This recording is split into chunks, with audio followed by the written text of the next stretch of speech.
Amid a raging missile and drone battle between Ukraine and Russia, two incidents caught global attention.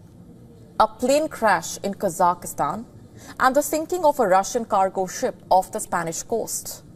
The Kremlin has cautioned against hypotheses over the Azerbaijani plane crash as experts point to possible evidence of a missile explosion. Our next story tries to look into the unanswered questions.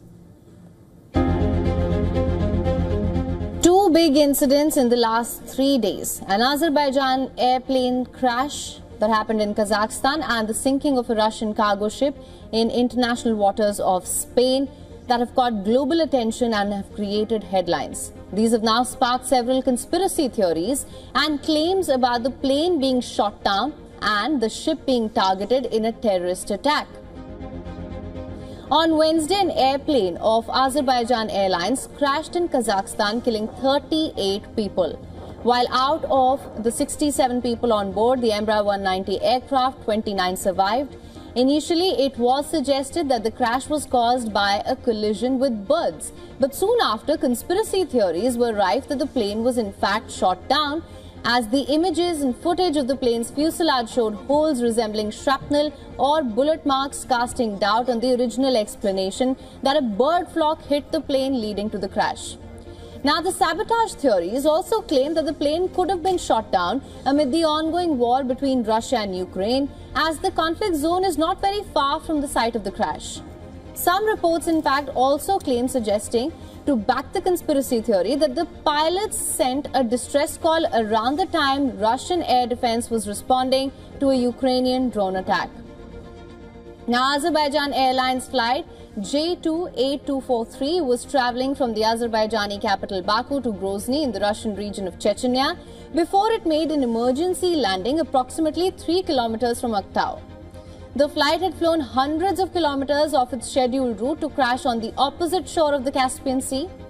Flight tracker shows the route of the passenger plane that headed towards Aktau in Kazakhstan after it failed to make a landing attempt in Chechen Republic's Grozny. Now, inside the plane, passengers were seen wearing oxygen masks in the cabin before the plane crashed in Kazakhstan, killing 38 people. Now, in the other incident that took place on the 23rd of December, a Russian military cargo ship sank in the Mediterranean Sea. Initially, Russian Foreign Ministry crisis unit said that the ship went down after an explosion in the engine room. But now, the Russian state-owned company Oberon Logistica has said that the ship was the target of a terrorist attack. The company, in a statement cited by Russian news agencies, said that it thinks the targeted terrorist attack was committed on the 23rd of December 2024 against the Ursa Major cargo ship. The ship sank in international waters of Spain in early hours of Tuesday after having sent a distress call for help on Monday. Now, the company belonging to the Russian Defense Ministry added that 3 consecutive explosions took place on the ship before it began taking on water. Oberon Logistica did not indicate who may have been behind the attack or why.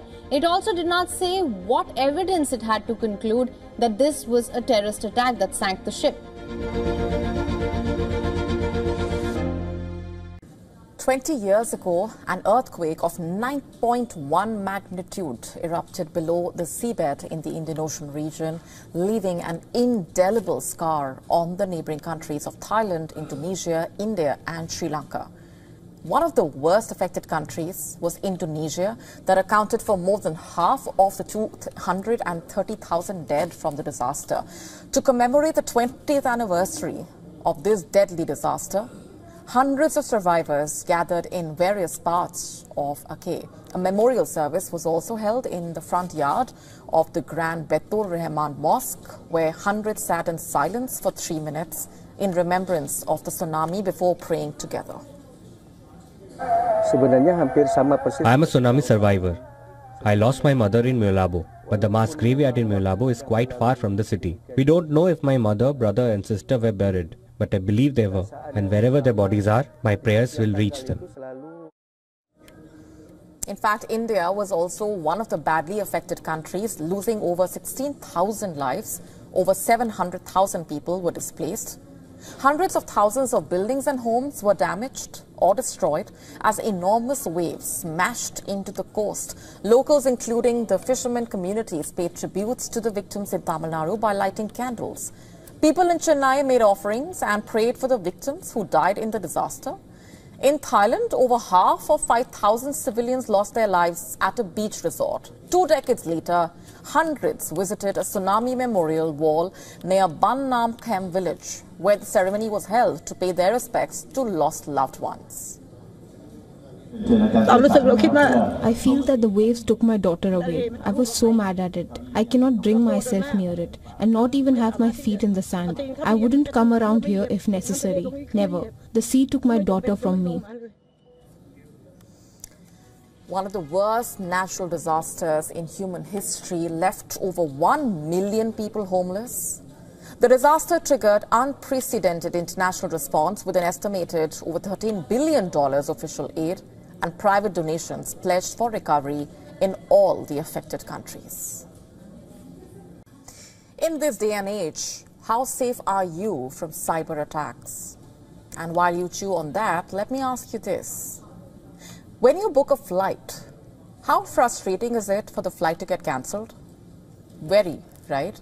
Weather-related conditions, fog, etc. could throw your travel plans up in the air. But what if it's not these elements playing spoil sport? What if it's a cyber attack affecting the airline's functioning?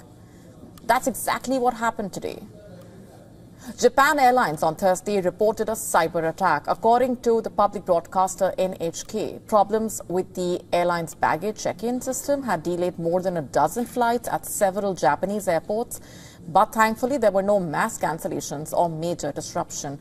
It has said its systems returned to normal with same-day ticket sales resuming after the cyber attack delayed some domestic and international flights. The attack, which began at 7:24 a.m. local time, affected both internal and external systems, prompting it to temporarily shut down a malfunctioning router and suspend ticket sales for flights departing on Thursday. Just for context here, Japan Airlines is the country's second biggest airline after All Nippon Airways. The airline said earlier that the attack affected internal and external systems. In fact, as per the latest, no customer information was leaked, but the company also said that it suffered no damage from computer viruses. As this post-Christmas Day travel disruption made headlines, let's just take a step back and talk about why this is all the more significant and the fact that this is not an isolated case. The fact is, cyber attacks have been on the rise, affecting our lives in multiple ways. And when an airline gets affected, you can only imagine the far-reaching implications. In fact, in Japan itself, there have been a string of cyber attacks. Ironically, the agency responsible for defenses against cyber attacks was itself reportedly infiltrated by hackers in 2023. Wait till you hear this. Reportedly for as long as 9 months. It's called Japan's National Center of Incident Readiness and Strategy for Cybersecurity. More recently, the popular Japanese video sharing website Nico suspended its services in June because it was under a large-scale cyber attack reportedly. Not just that, Japan's space agency said in 2023 that it was likely penetrated by a cyber attack by unknown entities, but no sensitive information about rockets or satellites was accessed. The same year, Nagoya Port, one of Japan's busiest, was crippled by a ransomware attack that was blamed on Logbit, a Russia-based cybercrime organization. All in all, think about it. This is how vulnerable we are at the end of the day. This is how vulnerable our world today is to cyber attacks.